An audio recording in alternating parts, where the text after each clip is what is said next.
this entire area all the way to Chestnut Ridge and up the entire Appalachians, you know, from the very tip, even into like the ancient Appalachians, which start in Scotland and the Scottish Highlands, all the way down to where they end in like Georgia and stuff.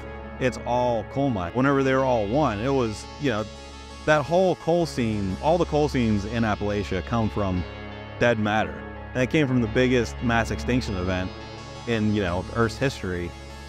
So to say that, you know, there's weird stuff comes out of the ground when you start opening it up and taking things out that have been there for millions of years, yeah, I think that's a little bit of an understatement. Weird stuff definitely happens all the time around coal mines, because there's probably some stuff there that we shouldn't be taking out of the ground. We probably should have left some of that stuff in there.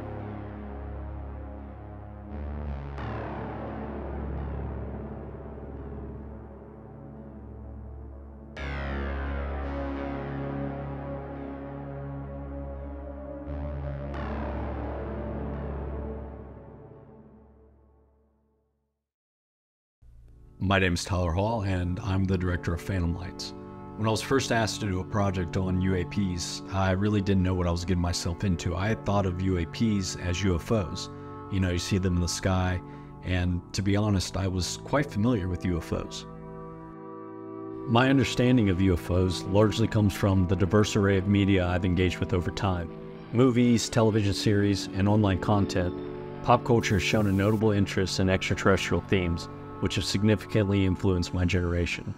This wealth of UFO material serves not only as entertainment, but also as a catalyst for contemplation, prompting my generation to ponder our place in the cosmos. The fascination with UFOs spans decades, weaving through various forms of storytelling that captivate our imagination and curiosity.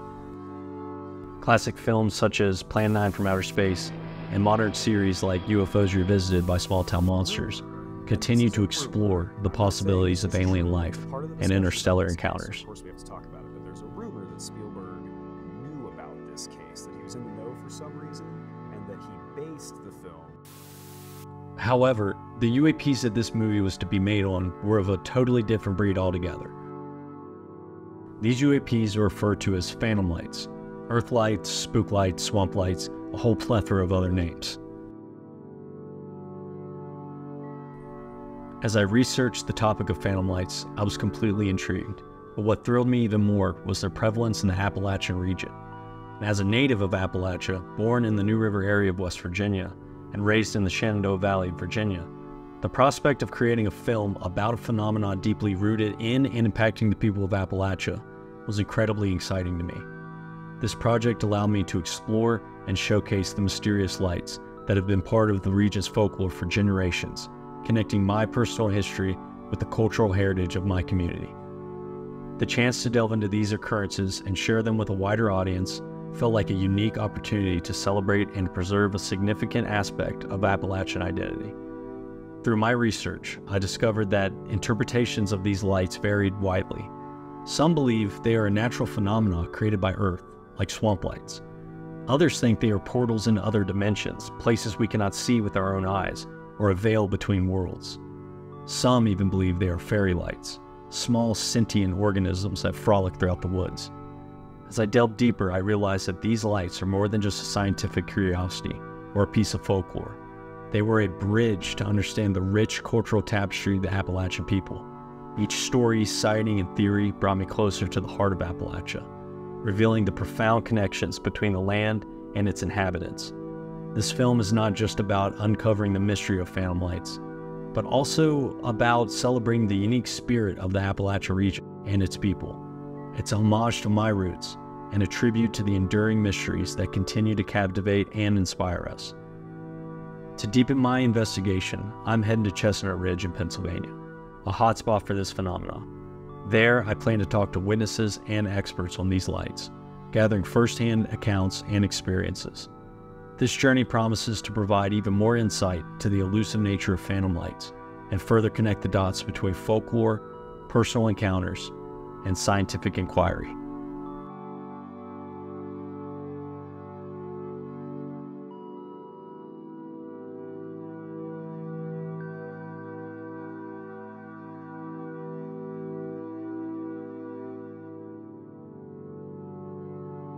The first time I heard about earth lights probably was whenever I was a kid, reading about ley lines and things like that in England, because earth lights in different cultures mean different things. So in England, of course, whenever you have your fairy tales, the earth lights representing some sort of elemental presence within the landscape.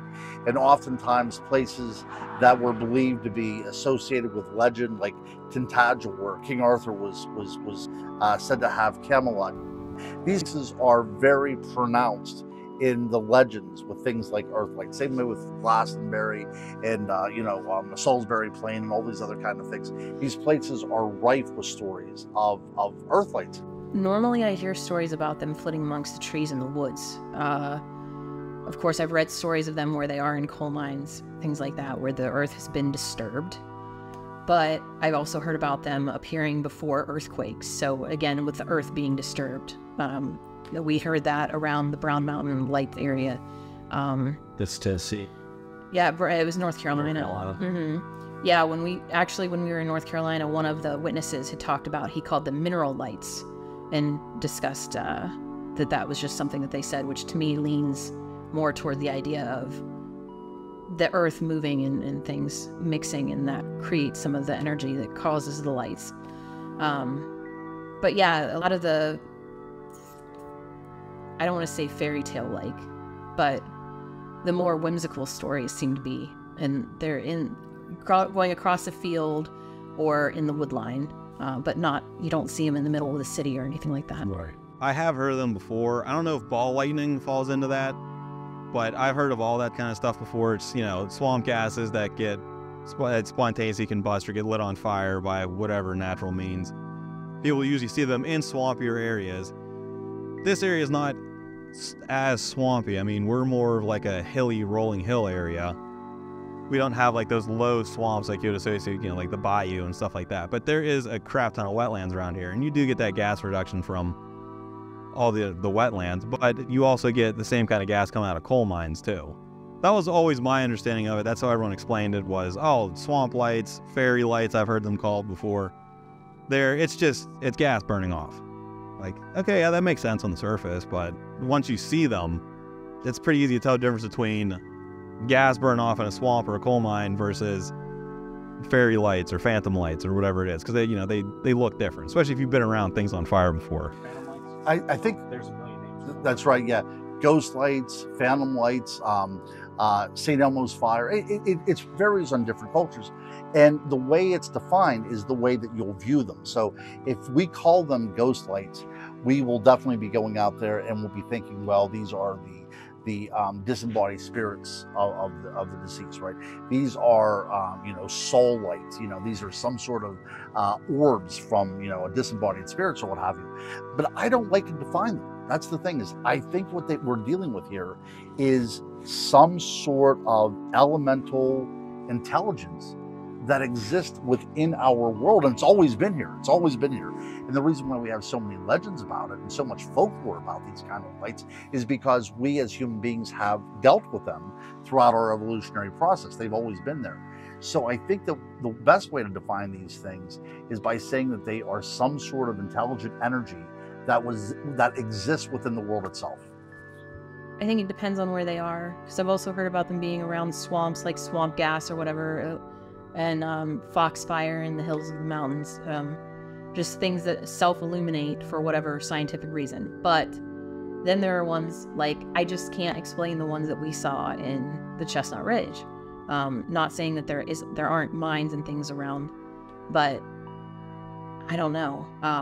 To have them show up and then be two different colors, and then when you get close to them, they disappear as if they know they're about to be discovered to a certain extent. To me, that has more of a sentient behavior to it. Phantom lights are reported in various regions around the world, but Chestnut Ridge stands out for its high number of sightings and encounters. This region of Appalachia, renowned for its rich history and diverse cultural influence, boasts a wide array of lore and legend. Additionally, Appalachia has a deep history of oppression due to coal mining and other industrial activities. Could this historical backdrop of hardship and exploitation be linked to the frequent reports of paranormal activity, phantom lights, and UFO sightings in the area.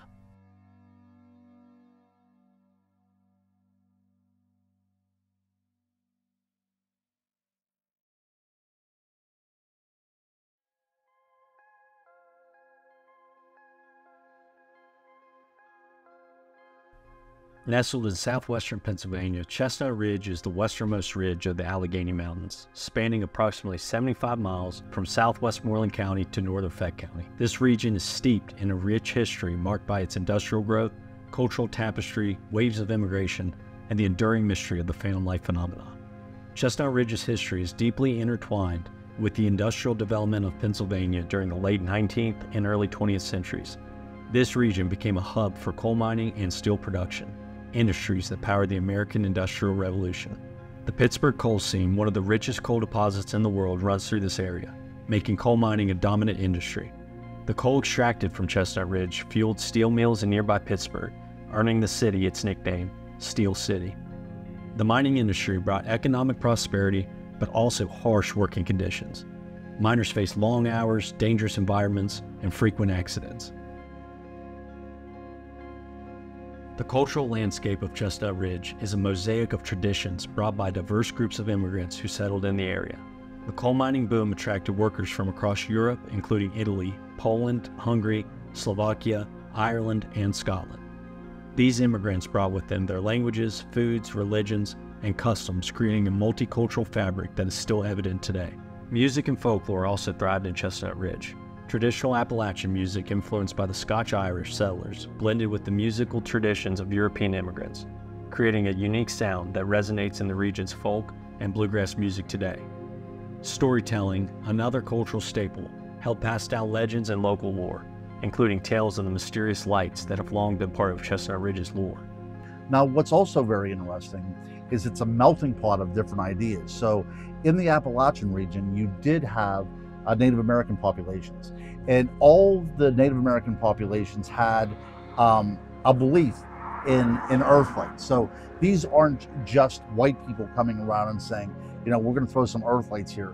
You know, the Cherokee had stories about earth lights, and other various indigenous Native American tribes all had stories that there was something out there within the environment that was inexplicable, okay? As the demand for labor in the coal mines grew, so did the influx of immigrants. These newcomers were instrumental in building the infrastructure and communities that supported the mining industry. Despite facing discrimination and difficult living conditions, immigrants formed resilient communities, establishing ethnic clubs, mutual societies, and fraternal organizations to support one another by providing financial assistance, healthcare, and social networks. These organizations were crucial in helping immigrants navigate their new lives in America, fostering a sense of belonging and solidarity. Immigrant workers also played a critical role in labor movements, advocating for better working conditions, fair wages, and workers' rights. Strikes and labor disputes were common, and the collective action of these workers contributed to significant improvements in labor laws and workplace safety standards. So this whole area that's called Brownstown, and I don't know if you saw the sign back there when we were coming in, there was one for Redtown, and there was a place called Bluetown as well. Brownstown is the only town left, though they were named after colors because of the mines. They had brown mine, red mine, blue mine, Brownstown, Redtown, Bluetown. Redtown and Bluetown are gone. There's only like one house left for Redtown, and Bluetown there's nothing left there at all. I mean, you might be able to find foundation, but pretty sure someone owns all that land now. But this whole area, this graveyard included, was pretty much all founded because of coal mines. The people of these areas were part of union-led labor strikes known as the Chestnut Ridge Coal Wars. The Chestnut Ridge Coal Wars were a series of labor conflicts that took place in the late 19th and early 20th centuries, centered around the coal mining communities in southwestern Pennsylvania, particularly along Chestnut Ridge. These conflicts were part of the larger coal wars that occurred across the United States, driven by miners' demands for better working conditions, fairer wages, and union recognition. Coal mining in the Chestnut Ridge area began to boom in the late 1800s, driven by the rich Pittsburgh coal seam. The mining industry brought significant economic growth, but also harsh working conditions. Miners faced long hours, dangerous environments, and inadequate pay. The absence of safety regulations led to frequent accidents, resulting in numerous injuries and fatalities. Living conditions in mining towns were often squalid, with miners and their families residing in company-owned housing purchasing goods from company stores, and essentially being trapped in a cycle of debt and dependency on the mining companies. In response to these conditions, miners began to organize and push for unionization. The United Mine Workers of America, the UMWA, founded in 1890, became a prominent force in advocating for miners' rights. The UMWA sought to secure better wages, safer working conditions, and more reasonable working hours. However, mining companies were extremely opposed to unionization, fearing it would reduce their control over the workforce and increase operating costs.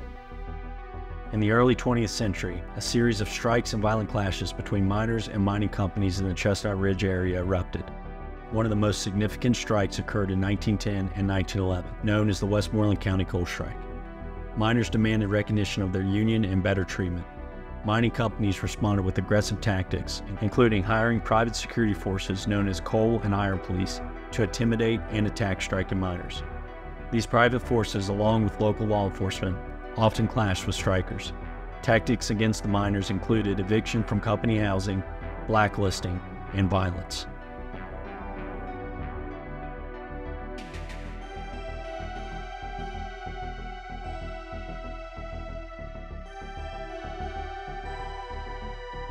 The Chestnut Ridge Coal Wars were part of a larger pattern of labor unrest in the industry, including the famous Battle of Blair Mountain in West Virginia in 1921.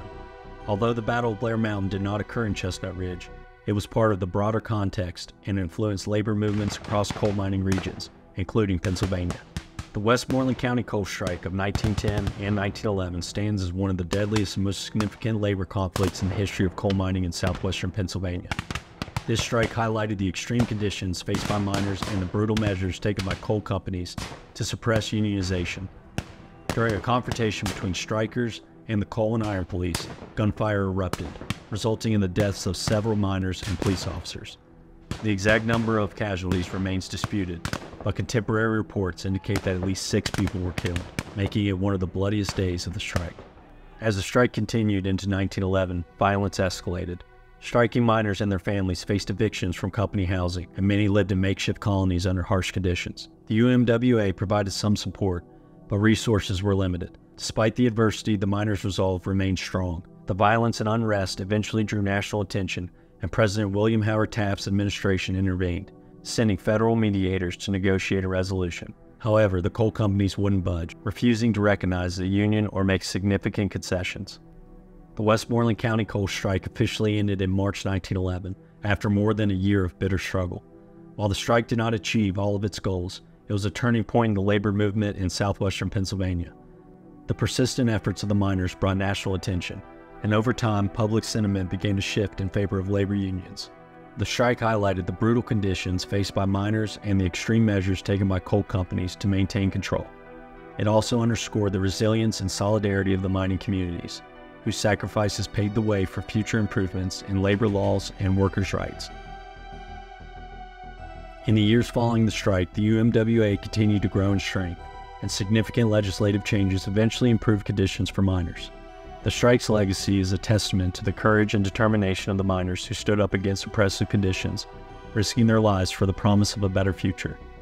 Their struggle laid the groundwork for labor reforms that would follow, highlighting the importance of solidarity and perseverance in the face of overwhelming adversity.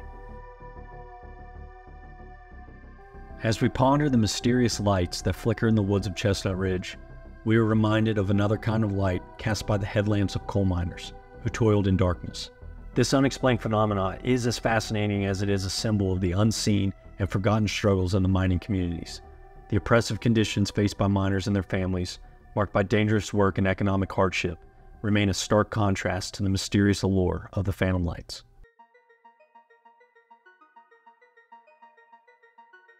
In 2022, the Small Town Monsters crew, led by owner and director Seth Breedlove, began filming for Sasquatch Unearthed, The Ridge, in hopes of capturing evidence of a Sasquatch creature in the area. And this is what happened. We were there filming Sasquatch Unearthed, The Ridge, which was the first season of Sasquatch Unearthed that Small Town Monsters filmed. So we were there looking for Sasquatch, and we did the wood knocks, the whistles. We heard coyotes. I don't recall hearing any wood knocks, but we did hear what was like a wind chime type sound. I think whenever we deal with earth lights, it's something that's rather tenuous.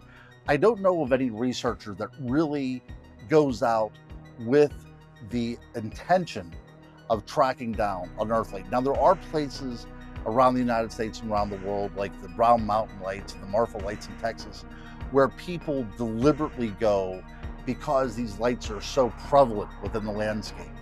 But in my experiences, and most of the people that I've spoken with, earth lights appear in conjunction with another type of investigation. So, and that's what happened with Small Town Monsters.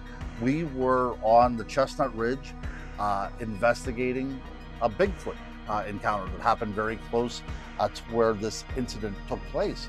And we were doing everything that people do on film, you know, hitting on trees, doing Bigfoot whoops and all that kind of stuff. Yeah, something kind of weird. Ricky's down at the other location, and every time he whistles, they're getting a response that sounds like someone taking a fork and tapping it against a glass bottle. Like it's going tink, tink, tink, but it's only when he whistles. Did they do a call earlier? They've done a couple, yeah. A single call? No, they were doing whoops. See, we didn't hear that. Yeah, we didn't hear that. I think we have a really clear call then. Good. Yeah.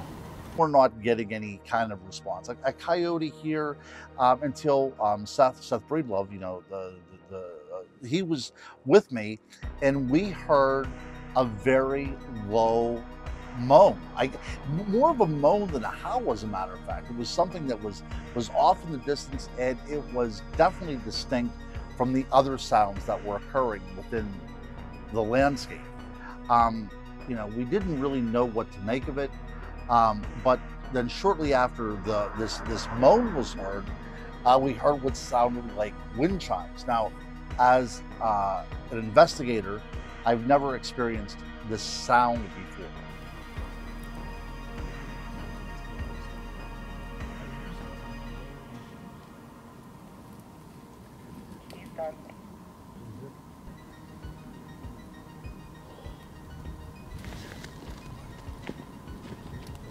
They just did a vocalization and we could not hear it.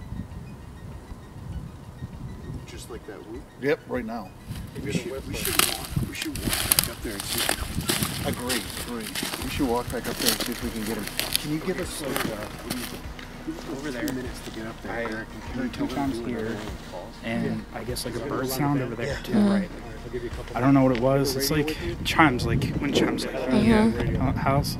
That's what we heard. And then he just said that he could have sworn he just seen somewhere. My dad said there was a branch that broke or something. Mm-hmm. So I don't know.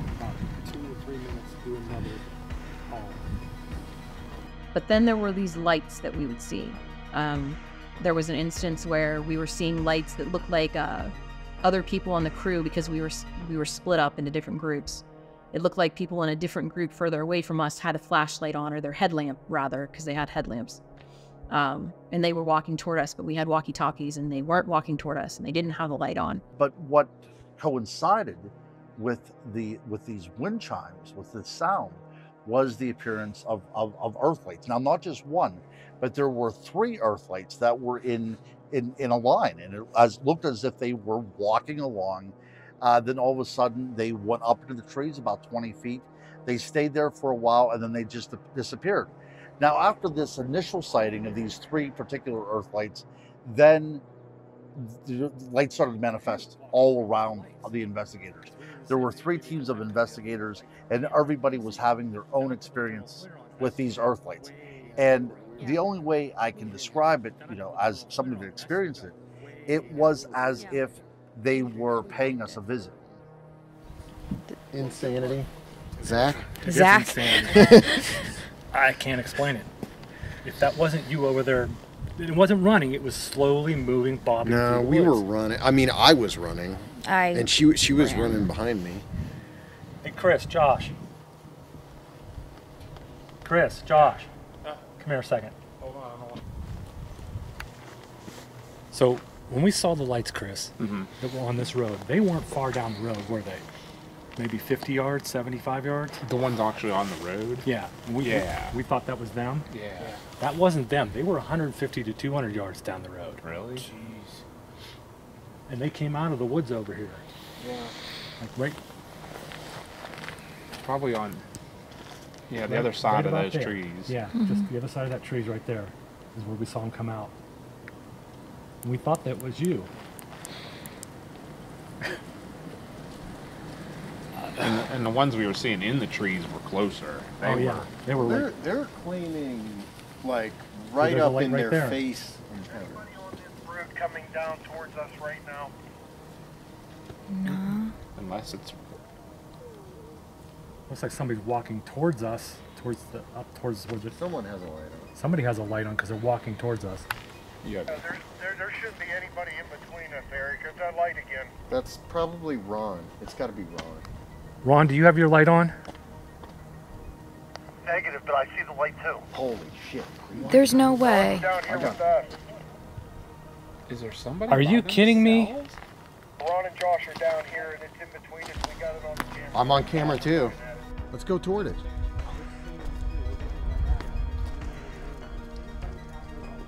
Just went out. That's on camera. This can't be. That's gotta be over there. There it is again.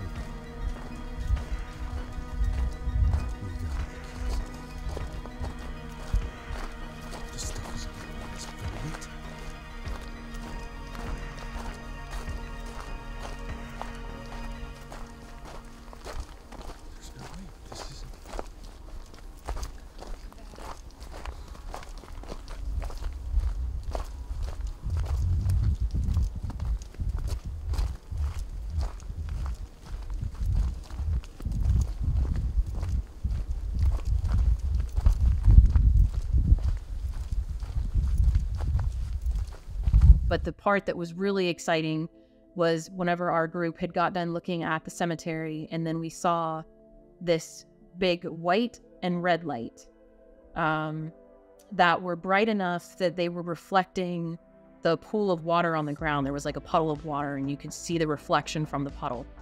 And they were, like I said before, far enough apart that it looked as if a truck had been parked sideways, and you could see the headlight and the tail light. That's the colors that they were and the distance they were. But as one of the people in our group walked toward it, they ended up going closer together until they just disappeared, I believe is what he said. I didn't walk toward it. Part of my role when we're on filming is to stay back anyway, so I don't want to get in front of the camera. So I was staying back and watching it, but they were the largest spook lights that I've ever seen. I would think basketball size or more. And I wasn't the only one that saw them in that group. I think Ron was with me at that time too. Completely caught off guard by the mysterious lights, the S-Team crew tried to make sense of what they had witnessed. Their experience shared similarities to local Chestnut Ridge eyewitness Dalton Himbersky's testimony. This is Brownstown Graveyard. We used to come here when we were kids because my friend, who was like my older brother's best friend growing up, we went to school forever together. Anyway, he told me a story about this place that was great for ghost hunting, and younger me, like, 14, 15, 16, even into like now, still love ghost hunting. It's cool to try and see maybe the other side. But he told me about a story here on prom night. There was not the prom queen, but a girl going to prom gets dumped by her boyfriend of a long time, maybe. The story, every time I hear it, the story is different. So I'm gonna give you like the abridged version. She gets dumped by her boyfriend or finds him cheating on prom night. She's heartbroken, world shattered, life's over. So she comes to this graveyard here in Brownstown and she hangs herself. And ever since then, if you come here on the Apollo Ridge's prom night, you can see her apparition moving through the trees or hanging from the tree. Now, so the one time me and him were out this way, and me, my friend who told me about it, and my older brother, when we were driving through, and he slams on the brakes of the car, and there you see this thing off to the side, moving almost. I thought it might have been like an albino deer or something, because it was white, and it was weird looking. He was like, "That's her. That's the girl right there." And I was like, "No, that's not it." I didn't believe it. I thought it was a bunch of hocus. So anyway, years later, I'm probably 17 or 18 maybe at this time. me and a couple of my friends, I think it was me and 3 other people, we come out here one night because they wanted to see some stuff, and I told them, yeah, sure, we'll go to the graveyard. Maybe we'll see something, maybe we won't. Might see a bear. That'd be the most interesting thing we could see. That's what I was thinking. So we come out here. It's not super late. It's not like 3 in the morning or anything. It's probably only about 11 o'clock, maybe midnight, so not crazy late at night. We're all, I think it was a 4-seater car, and there's like 5 people stuffed into it, so, you know, we got people sitting on each other's laps and everything else. And while we're sitting there, we start seeing these lights. And at first I was thinking, it's got to be like a car or a local or something, because it's not terribly late. It's the summer. Someone might be out here, you know, having like a little campfire, or just, you know, taking a hike through the woods, being weird. Maybe someone's doing the same thing we were doing and they just parked further away. But then we started seeing more lights up and around over there where supposedly the girl hung herself. And they weren't like something being like a gas being burned off. It wasn't like a torch or anything. It was like a weird looking orb, like a globe thing floating through the woods, except it wasn't one. It was like 2 or 3 of them just moving around, almost like they were interacting with each other, like they were living out a past life, or they were communicating or something along those lines. And at this point in the car, like, I don't have a scientific explanation for that, because it's, you know, you start seeing orbs floating in and around and through trees, like moving through the trunk of a tree and coming out the other side. Science starts to fail you a little bit. So, you know, of course, everyone starts, you know, my hair on the back of my neck, it's even standing up right now just talking about it. But it's, you know, I'm like full fight or flight response. You know, I'm ready to like go out there and see what this is. Like, I want to go confront this thing, because the flight part of my fight or flight doesn't work that well for some reason at this point. And everyone else is absolutely terrified. And we're trying to get so they want to leave. They, you know, the guy driving the car is like, I'm getting out of here. This is too much for me. Like, I saw what I wanted to see. Let's go. And I'm trying to convince him, like, no, let's watch this. Let's play this out. Let's see what happens. You know, you might see something more. This might be even cooler than we thought. Because also, you know, me with my scientific skeptic brain, I want to see more of this. You know, I want to see the whole phenomenon. Maybe like we're witnessing something that maybe it doesn't know we're here. Maybe it just does this when no one's around. So of course, you know, I want to stay and watch the whole thing. And everyone else is like, no, absolutely not. We're getting out of here. You're crazy. So we go to start the car, and the car doesn't want to start. Now, granted, high school kid's car, not, you know, it's nothing fancy. It was an old, very piece of shit car. So he can't get it to crank over. It's like, it's starting to crank, it won't fire over. Finally, it does fire over, and we, like, you know, we all look up out the window, and we see the lights are now moving towards us. And there's one that, it's like about the size of a yoga ball looking thing, and it's halfway in the ground. And it's gaining speed coming through here, passing through all these trees, through the gravestones, everything else, coming to us as we're, you know, peeling tire, backing out of here onto the main road, trying to get out. And as soon as we got onto the road and got the car turned, then the guy was going to put it down and drive, the orb kind of like met us. We kind of like got hit with this light. But as soon as it hit the car, it was just kind of like a flash and gone, and then we were out of there. And that was the first time seeing the lights and, you know, super weird stuff out here. And that was an experience that was absolutely terrifying, because, like, I had never seen anything like that before. I had no explanation for it. There was no science in my mind that I could think of, like, oh, it was just, you know, swamp gases burning off, or it was the old coal mines underneath us, you know, something like that. None of that made any sense. The only thing I could think of was that was some weird paranormal stuff we just witnessed. And it was a lot. It was the most I'd ever seen in my entire life. I've never seen that much activity since. That was like the big highlight of, you know, spooky shit. After hearing from multiple eyewitnesses, it was time for me to head into the field and try to experience this phenomenon for myself. We met with paranormal researcher Ron Murphy and his son Donovan Murphy in Livermore, Pennsylvania. There, Ron shared many fascinating Chestnut Ridge legends. This is a place where the town would have made some sort of commerce dealing with furs at the time. And then after that period ended, we went into the canals, which happened in the 1820s. And then about 30 years later, we have the railroad coming through. But it was, at the time of first settlement, a lot of Scots-Irish would have been here, and maybe a town of 40 people, you know, not a lot of people, definitely under 100 people. But then whenever the railroad came through, it would have been a fairly sizable town where the coal miners in the area would have gathered together and had their own base baseball team. It would have had a hotel here for the weary travelers that were coming across either on the canal or on the railroad. So it would have been a bustling place, right? It would have been alive. People would have been born down here. People would have died down here. This is where you would have went to school, you would have went to church. So this would have been, you know, a neighborhood with all the energies that neighborhoods have. And now we have nothing, right?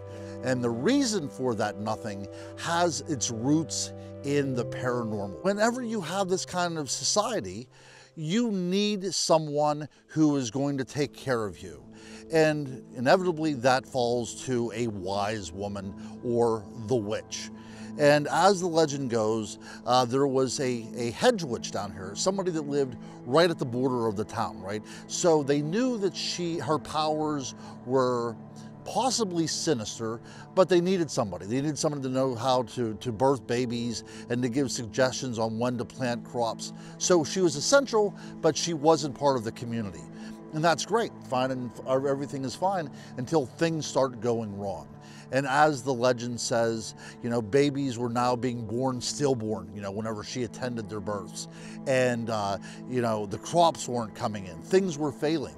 So they looked to each other and they said, something is wrong. And of course, obviously they had to do something that was making the good Lord mad, and their attentions turned to the witch. Now, how do you get rid of a witch? Well, if we look at America in 1692, the best way to get rid of a witch was by, you know, strangulation, by hanging them. But the settlers down here, you know, this was a very rural area, again, Scots-Irish, and we know that the last witch was burned at the stake in Scotland in 1727. So it's very possible that some of the people that lived here may have witnessed that, right? And if they didn't witness it, at least their parents or their grandparents did. So in their mind, the best way to rid an abomination in their village would be by burning. And so the story goes, they gathered up the witch, they tied her to a pole very near to where we are right now, and they set her on fire. And as the flames lapped about her, consuming her, it is said that she put a curse on the town, and she yelled out that 100 years from this date, I will send enough water to quench these flames. And May 31st, 1889, that's when the Johnstown flood came through and destroyed this town, right? So that story in and of itself is a bit, you know, macabre and morbid and everything like that. But we know from a very early date that this area was known as Satan's Seat, as if the devil himself was enthroned down here. Now that may be because of the actions of the witch, that she was dealing with Satan, or it could relate to what had happened with the townspeople murdering an innocent woman as well, you know, so it could play either way. But from that time on, there have been a lot of stories of things happening down here, paranormal related. The woods themselves shifting. So somebody is down here and all of a sudden they find that they're on a whole other path someplace else.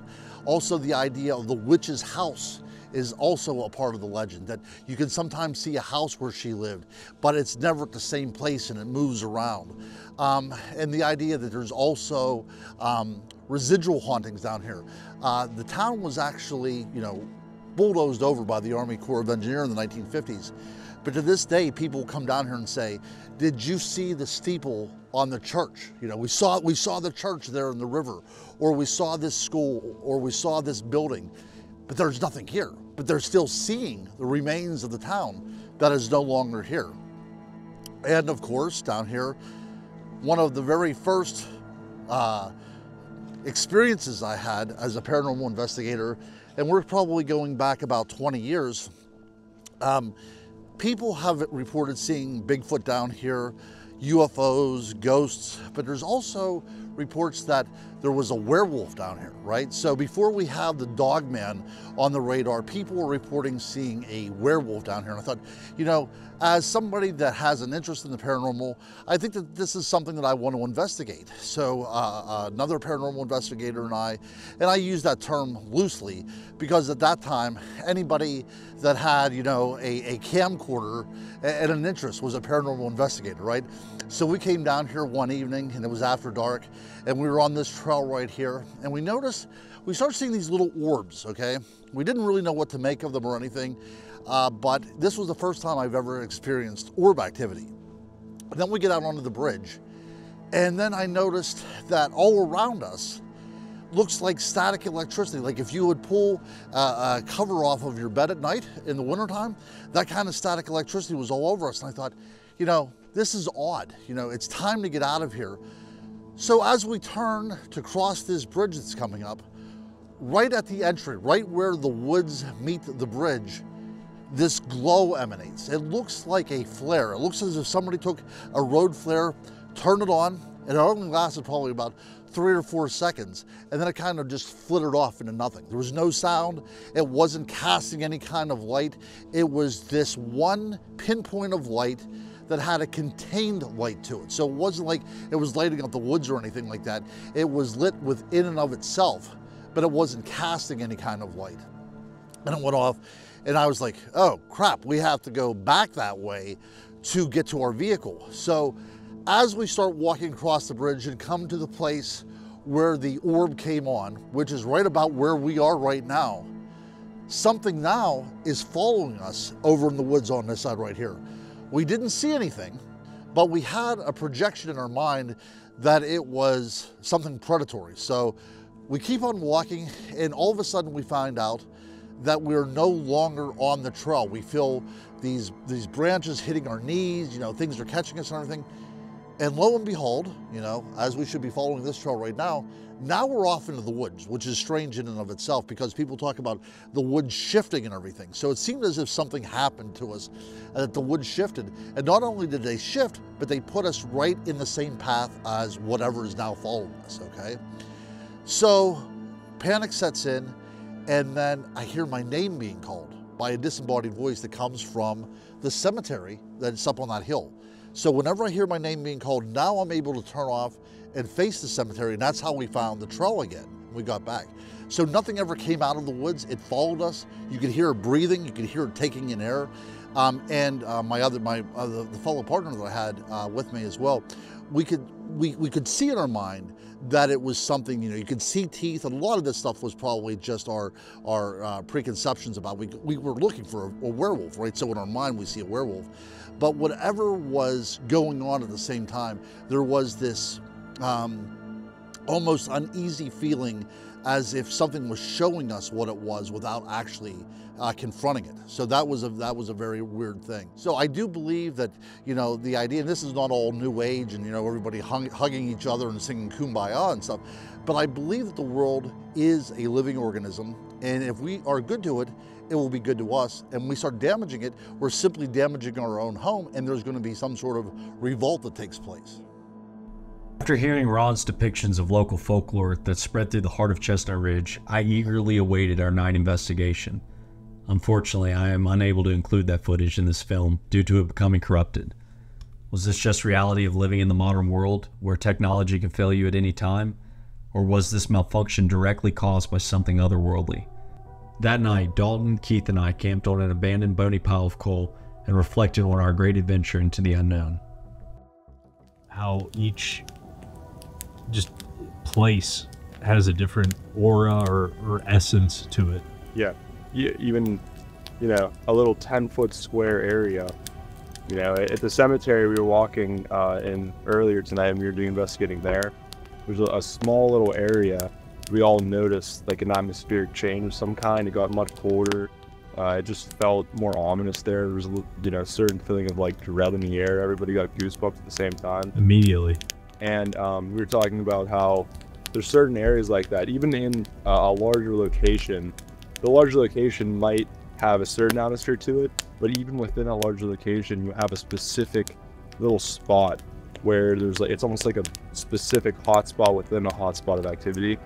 And that kind of goes along with what Ron had experienced around the old town of Livermore, those trails that we walked around, and how there was a specific area right at the beginning of the bridge where I think I believe the crew from Skinwalker Ranch was doing some investigating there, and they also said that specific area right at the beginning of the bridge there had like some type of anomalous activity or some type of phenomenon that they had witnessed there. and they recorded with their instruments that they brought along with them. But that's also where Ron saw the lights, specifically at that area as soon as he entered it. And while we were there, I will say that I noticed like the same type of atmospheric change we noticed in the cemetery, right at that specific spot from the bridge, and with the cemetery in the far right corner near a specific headstone. So yeah, there's like these weird specific areas that you'll notice that seem like they have more activity than others, even within, you know, a broader area that's a hot spot. And just like tonight, when we were at that one monument or gravestone, it just, everything changed. Yeah, for us. Everything became dead silent. It got much colder. No wind. Yeah, no wind at all. Super cold. Everything was completely died down. I felt that way in Derry when we pulled into that parking lot. Yeah. Before he told that story, he told us, he said, "Here, go here, pull in this parking lot." I thought he was gonna have us turn around somewhere, and he told us that story about that helicopter crash. Yeah. How it killed 3 or 4, how many ever, 10 people, 10 or 11 people. 10 or 11, yeah. Yeah, 10 or 11 people, and they triaged people in that. What was it, a school or a church? It was a church. Yeah. Church. Yeah. Church. And I felt that immediately when we pulled in there. Yep. Did you feel that? I did notice something, yeah. I wasn't even sure he was going to tell us anything about that church. No, I didn't either. I thought we were just turning around. Yeah. Unsatisfied with ending my film on the disappointing note of corrupted footage from our winter expedition, I decided to revisit the Chestnut Ridge in spring. I reconvened with my team, Ron Murphy, Keith Hembersky, and Heather Mosier, for another investigation. This time, we were fortunate to have the guidance of seasoned paranormal experts Chris Brinker, Connie Brinker, and Marzana Brinker from Fay West Paranormal, whose local expertise proved invaluable. My name's Chris Brinker. I'm one of the founders of Fay West Paranormal, and this is an area that we've been investigating for, what now, 3 years, and just pretty much anything paranormal happens here. My name's Connie Brinker, and I'm another founder of Fay West Paranormal. I've had many experiences here with the ghost lights that we see, or the orbs. They come from anything from melon-sized down to little sparks in the woods, and we've actually been catching them on film recently. I'm Marzana Brinker, and I am the daughter of the two founders of Fay West Paranormal, and I have seen a multitude of different types of lights here. Sometimes it'll look like a phone flashlight walking back and forth across the road, or a lighter almost dancing in the woods back and forth and up and down sometimes even. And we came up here to investigate, and that was the first time we had experiences with the lights in the woods. I saw something flash. It almost looked like a camera flash, but then it dimmed down to the size of like a lightning bug. But this was the end of February, beginning of March. There was still snow on the ground, so there's no lightning bugs. But it sat there for a good 5 minutes, and then we started hearing footsteps come right towards our vehicle, and there was nobody there. So we started coming up here more and more often and started seeing the light. Obviously this area was just mined so heavily. Like every town around here is a coal patch town. Up here, this whole valley that we're near, there was, I don't even know, like every 100 yards was another little town named after the mine. So there's a lot of underground activity there, and that's always been a theory of ours too. Sometimes we've heard like machinery sound. Mm-hmm. Like Yeah. it just can't tell where it's coming from, but it almost seems coming from underground. We've had military helicopters come up and circle around, and then I follow, I get on the exchange where you can see all aircraft that are in the air, and they're not squawking. So I don't know what they're up to, but when we'll come up sometimes you'll have them flying around, and just weird spikes in electricity and things that shouldn't be. You're in the middle of the woods, you shouldn't be getting these. So I wonder sometimes if the mining, they use the already open underground to use as a military base, or I don't know, aliens, I don't know. I wouldn't say it's dread, but the lights I never feel threatened by, ever. Once in a great while, it'll send a chill up your spine that you shouldn't be here. It's that kind of thing, like something's But I telling feel you like it's time I to never leave. seem to get that with the lights. That's more when you start hearing the sounds, the approaching footsteps, because we've had them like literally almost run up to you. You feel like something's trying to push you out, rush you out. And but the lights I've never felt really like that. Any of them, even the bright one that we saw on the road. And They feel peaceful. yeah, it almost felt like inviting, you know, to a point. So I don't know if I'd ever follow one of them into the woods.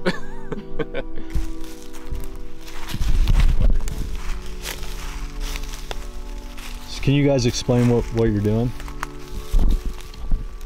So every time we come up, which is every other weekend, we leave an offering to whatever's here, try to make peace and tell them we're not here to cause harm or, you know, disrupt its activity. Go on being you. You do you. You do you.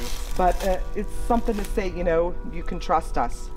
We're here to give this to you. And that's, we were just talking off camera about how we did a period of time where we didn't bring any equipment and we just came up and hung out. And it was after that we started getting the lights on video.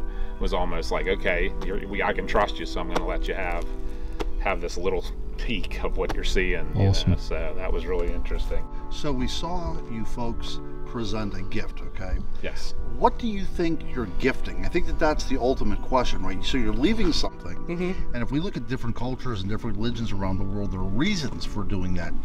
What do you think your reason is for doing it? Who do you think the gifts are for? I believe it's for the animals that are out here. Hunter gifts different things. Okay. She has given things more for deities. Okay, right. So we just bring something bright and shiny that something would be attracted to. Okay, so that's a good question. You said, or that's a good response. You said deities. In your mind, what are we talking about? Like a nature deity? Or are we talking about something that's here within the land, or something that visits us? For me, I leave them for a multitude of deities. I usually ask in return for different things, whether it be activity, safety. I mostly give my offerings to Slavic deities. So Divana is the deity of nature, so I usually leave bones for her.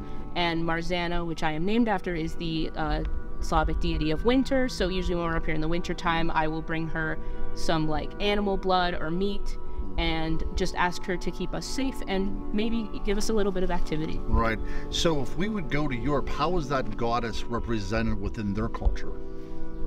They do some practices for the transition from winter to spring for Marzana, where it's a little morbid, but they make a doll and they drown it at the end of winter to represent the coming of spring. But you have elements in there, right? You have the idea of water and all the things that are around here as well too, right?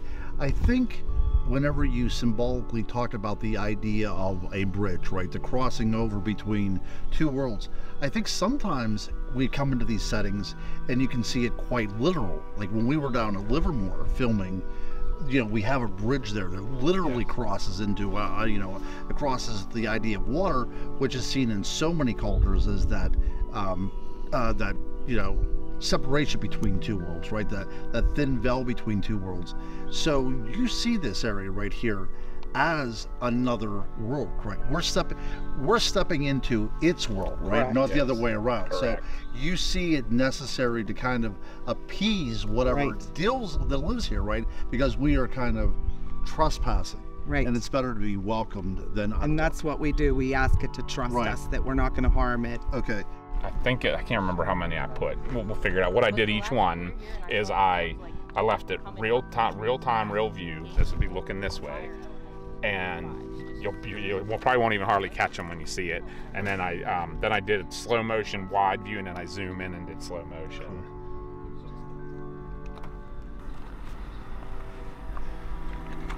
I don't even remember where this one is. It's right there. Oh yeah, look at that. Boom. That is cool. That's up in the tree there, and it looks like a spark, like you said. And like I say, you really have to know where you're looking. There was that one. That reminds me of ball lightning. Yeah. You did a great job cropping that. There was that one. This one's real bright. Wait till you see this one. Red one. Yep. Do you see how it had a tail? Yeah. Can you replay that one? Yeah. Where's Ron at? I'm right here. Did you see this? I did not. Dude, come here and look at this, dude. It looks like ball lightning to me. Okay, it looks familiar. It's kind of similar to that. It's just like a spark. I don't know if you guys can see it good or not here. Like It'll be up in here. There was All right. See the that? watch now when I slow it down, and then watch the zoom in, watch the tail on it. Oh, that is really like it had movement. It does really. What look. camera are you filming this on? The AX700. Yeah. Okay, sweet. Is that the right Sony? Yeah. Yeah, it's good. You got good light. This one I think's down low. Like you can't even tell. There's two of them. Those were up that way. We were seeing. That's what we were seeing at the cemetery too. Yeah, Here and there when we were like, is this our eyes? Yeah, things like that. Yeah, you and Dalton really. Like this is actually it's that dark up here. Oh wow! Do you see the other one there too? Yep. She was right. It looks just So- like fire. Yeah. It looks it's like really interesting. yeah. Well, and we were real good at debunking them because we'll watch. We did catch a couple. Like, oh, we got one, and then we watched, and it was a plane. You could you'd catch it then later. It's good, so yeah. we were Being making sure that objective. we didn't have that. And But the ones you were seeing, that was low in the. I was like, yeah. Yeah, that was all this way. Oh, that was that all was up that way. Yep. Yeah. We've So- seen them down here as well. Yeah. I saw probably a melon-sized red ball In down this in here open one area. night. Yeah. Right. But getting back to what you were saying about fire, and Dawn, you'll be able to relate this story. The first time you ever saw any of these earth lights, we thought it was a fire. Yeah. Yeah. Yeah. Yeah. And the weird thing is too, is if you look at the mining history, all the miners of the early days wore fire headlamps. Their headlamps were lit. Yeah. So it could have a lot to do with that as well. It's just like down at Brown Mountain. Oh yes, Brown Mountain. Yeah. Yeah. The I guess folklore down there is that it was a Native American killed in battle. Yep. And his wife is out looking for him with a torch. Yeah, we talked about that. Yeah, earlier today. These are all really cool. That's what I said. Even before white people came around, these things were still being seen, and then they were, using that as part of their legends as folklore as well.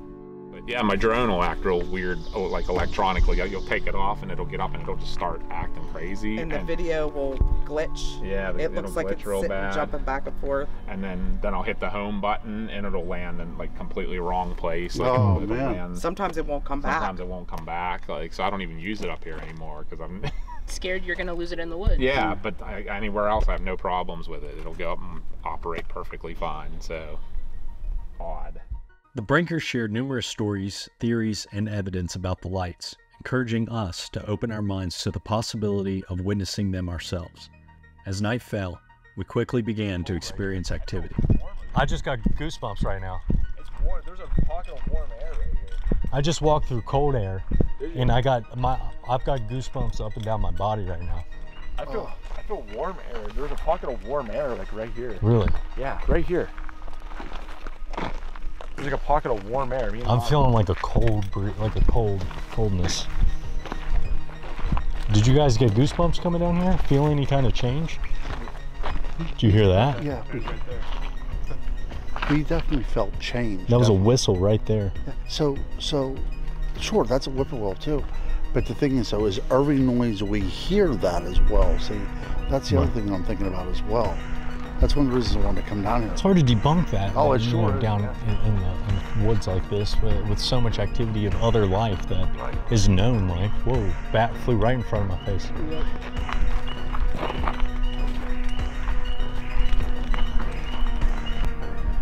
Let's kill the lights and just sit in the darkness for a little bit. Try to get them kind of settle around us. I actually feel very. Like I feel like I think it's a good vibe actually. There's really no fear down there. Yeah, no, I like it here. This is very comfortable. Good place right to here. camp. It feels homely to me or something. See, we were talking, it felt like we were being led down here. Yeah. I know that's kind of melodramatic, but it felt as if, hey, we should come down this way. Yeah. And we felt a definite change in temperatures. And then we came to this particular area right here simply because you would just say it has kind of like a warm feeling, right? Yeah, that's what Keith was saying, yeah. I almost feel euphoric or something. I don't know what it is. It just feels very nice right here to me. Good, Keith. Yeah. I'm trying to just listen.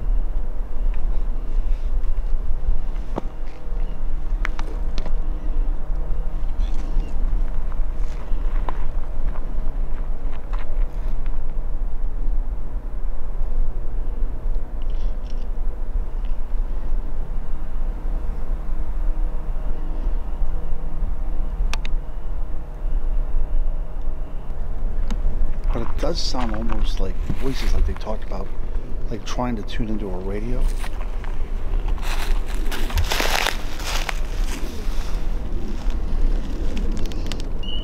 The sound we were hearing couldn't be captured by the camera and microphone I was using. It's best described as distant radio chatter. This sound puzzles me because I can't make a clear connection between it and the lights, adding to the mystery of Chestnut Ridge and the strange phenomena that occur here.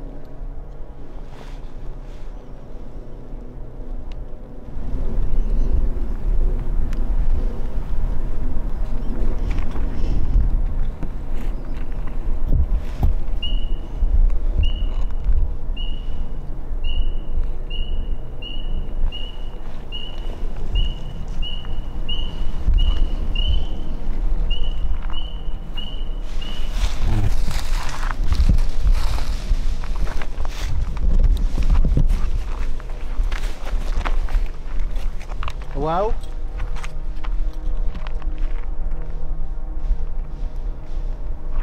It's not a person. That thing was on all. That thing was 4 legs. Yeah, that thing was on all 4. Here, come up here. Shine down in there, Keith. Deer, maybe? Shh.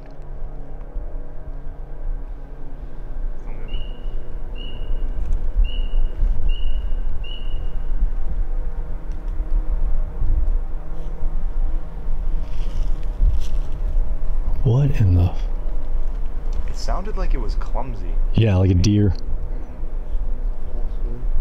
It's strange that one doe would be bedded down here. Yeah, I wouldn't think that'd be the case. See this nest kind of thing? You know what's weird? Did the other noises stop? Whoa, what is that? What? Something flew. Oh yeah, it's a bat or something. Did you see over here? Are those bent like limbs and stuff right there? Yeah. That looks created. Right, look down here. Look at that ball. Oh, I see it. Here, Keith, hold this. Let me hold the flashlight. That was weird, yeah. What would it have been behind us the whole time though? Like letting us walk by. Why didn't we move it when we were coming down? And then we were led here. And then this is, let's go film this. Filming sound this. Like this nest area, all bedded down. Like a big bed. See that? Yep. That's strange. And that's where it was. This is like solid rock. You're not gonna see that cracks in it. Unfortunately. I haven't seen breakage. I see no breakage either. The problem with this is it was loud and it was moving, but it stopped. Yeah. Yeah, it stopped down in there. It's still down there. Yeah, that's true. I did hear it moving away, but I think it, I don't know. Find anything? Well, yeah. We saw a few lights down on the road. Yeah, we've been seeing them up here too. Have you?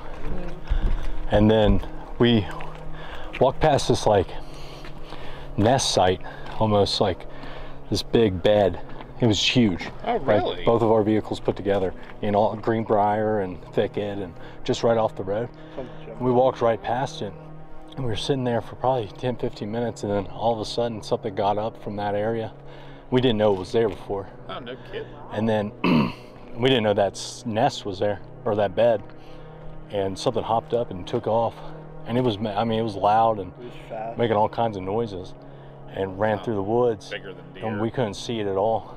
Yeah, I'd say it sounded a lot like a deer. Okay. It was on all fours. You could easily tell that. It was clumsy, so. Yeah. Yeah, deer, bear. There's a lot of bear up here. Could have been a bear. Yeah. Yeah, it was a big bed. It just seemed like it was heavier than a deer, kind of. Like it had, like the way its movement was. And it wasn't really spooky. Like it almost like it had paws instead of hooves or something. Like the way it. I gotcha. It could have been a bear. Thinking Could've about been. it.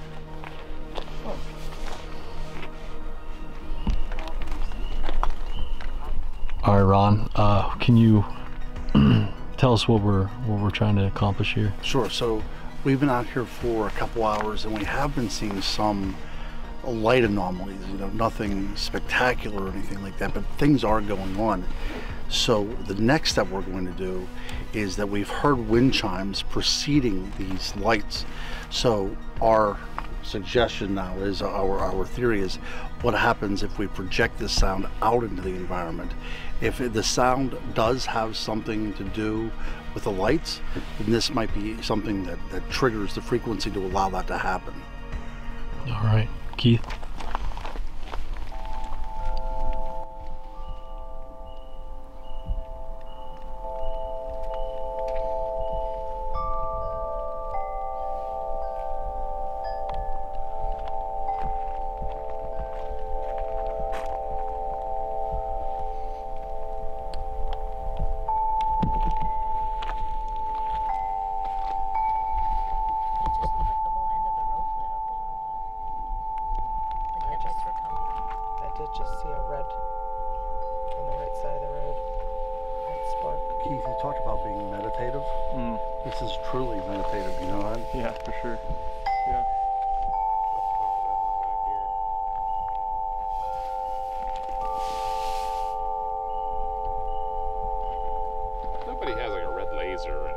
No. That was really freaky. Like, I saw a red one and I put my hand up and I swore I saw it on my hand. When I slow the footage down, light anomalies become clearly visible to the left of Chris just before he spots them in real time. These anomalies are distinct from the digital noise produced by my Sony Handycam camera, as they are significantly larger, brighter, and exhibit movement patterns similar to the lights Chris captured. The way these anomalies move and their brightness suggests they are not simply artifacts of the camera, but rather part of the mysterious phenomena we are investigating. This adds another layer to the enigma of Chestnut Ridge, making it even more compelling and perplexing. I do have the IR light, but it's not going to reach over there. Just, I mean, barely reaches. It was very dim, though. It wouldn't have, like, it wasn't bright like a laser pointer would be. These lights manifested while we were conducting an experiment using and recording wind chimes. It raises the question, is this just a coincidence? Or are the phantom lights we observed attracted to the frequencies produced by the wind chimes? The timing and nature of these lights appearing during the experiment suggests there might be a connection. Moving up closer. Keith and I decided to move the speaker closer to the area that the Brinkers refer to as the bridge. They believe this location acts as a gateway to another world, where the lights we're investigating might originate. While at the bridge, Keith and I experienced a profound sense of disorientation. We saw unexplained lights and heard what I can best describe as an electric charge moving across the ground. The sensations and phenomena we encountered at this site seemed to amplify the theories proposed by the Brinkers, adding a new layer of intrigue to our investigation.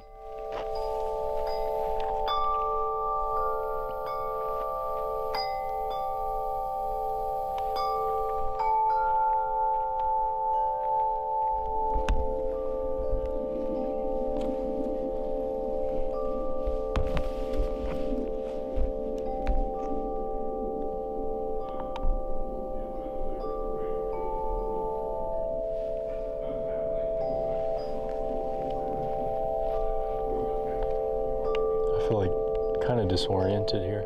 Yeah, I do too.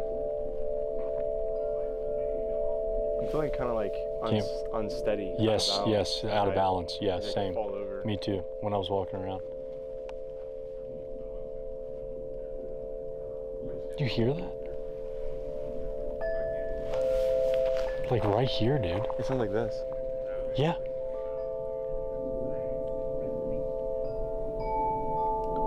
You hear it? Yeah.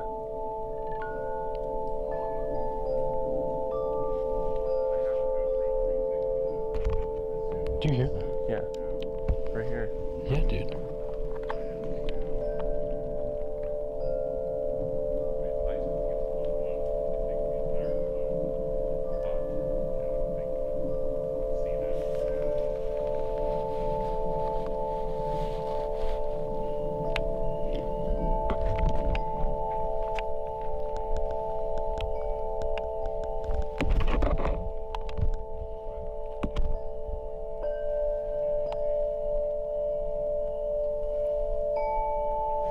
Here, I think we should pause it for a second, see.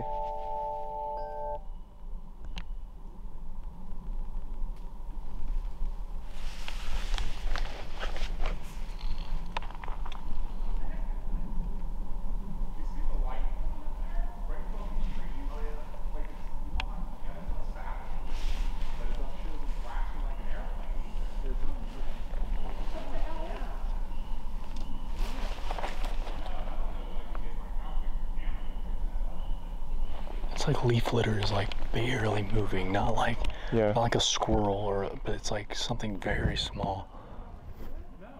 It's all around us. Oh yeah. Dude, there's no wind. I feel like stale. Like yeah. I'm also really hot here. Yeah, I agree with you. Yeah, it is hot here. It's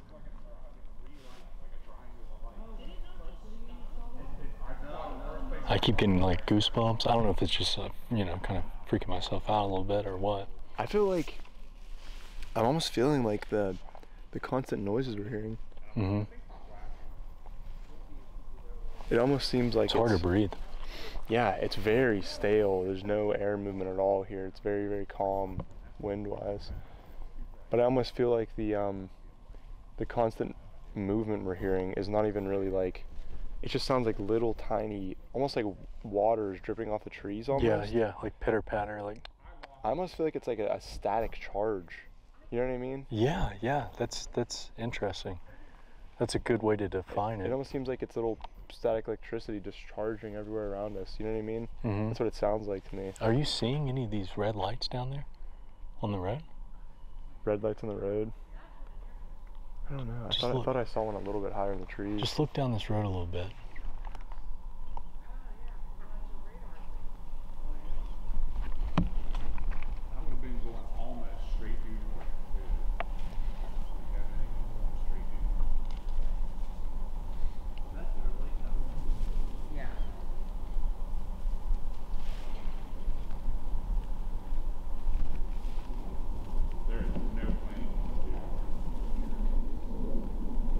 I just saw flashes a little bit higher up. Yeah. Like top of the tree line kinda. Above the trail. Just saw 2 flashes at the same time. I just saw another one to the right.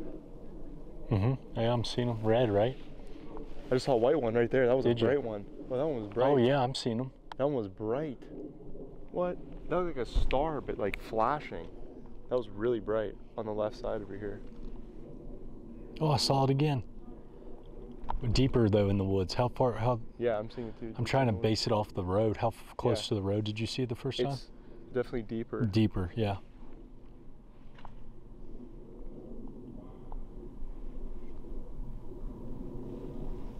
I think they're saying they're seeing UFOs. Yeah. It's kind of dangerous. Do you feel that way? Maybe almost like a storm, like it's like a force of nature. You know Yeah, what I mean? yeah.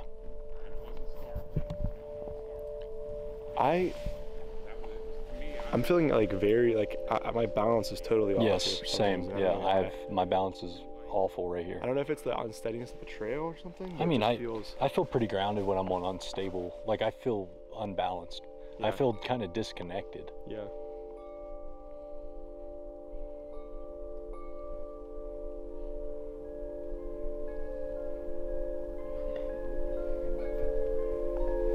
I mean, obviously every crack and crinkle in the woods is not something paranormal or supernatural, but like that was so strange. All around us was those like the way you explained it was like water static or something. Yeah, or water or static.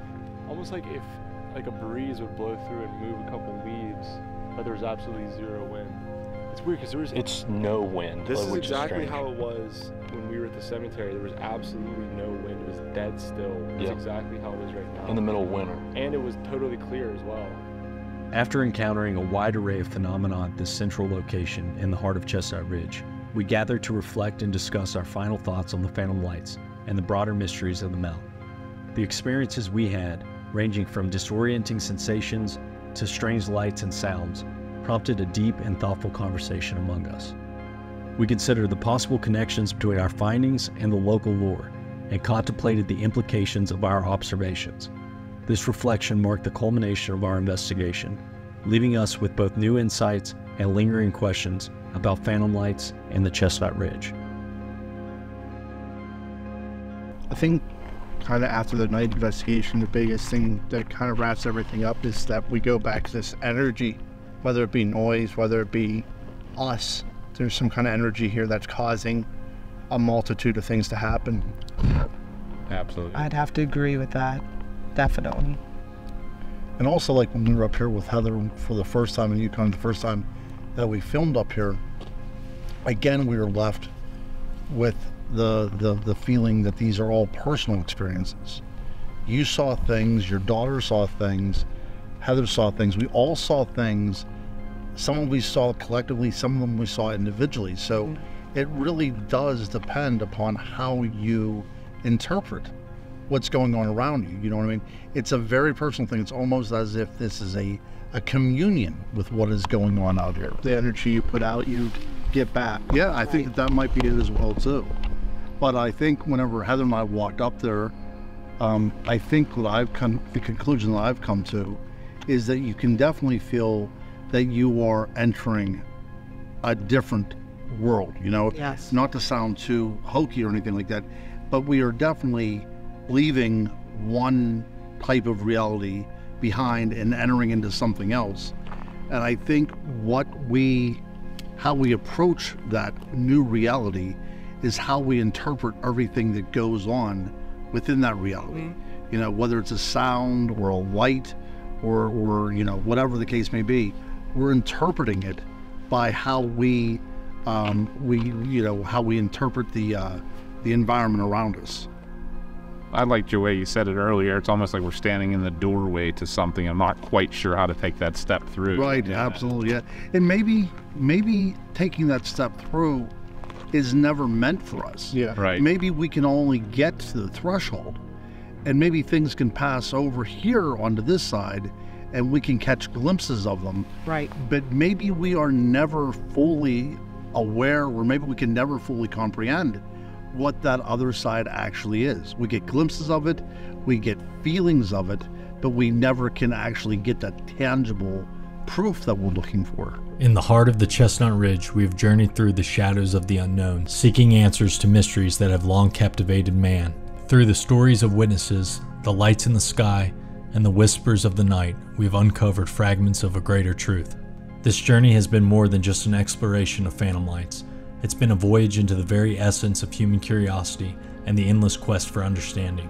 Yet, in our pursuit of these elusive lights, we have illuminated the resilience and wonder that resides in all of us. For now, we bid farewell to phantom lights, knowing that the search for answers will continue, driven by the endless curiosity of those who dare to look beyond the ordinary. Until next time, keep your eyes on the skies.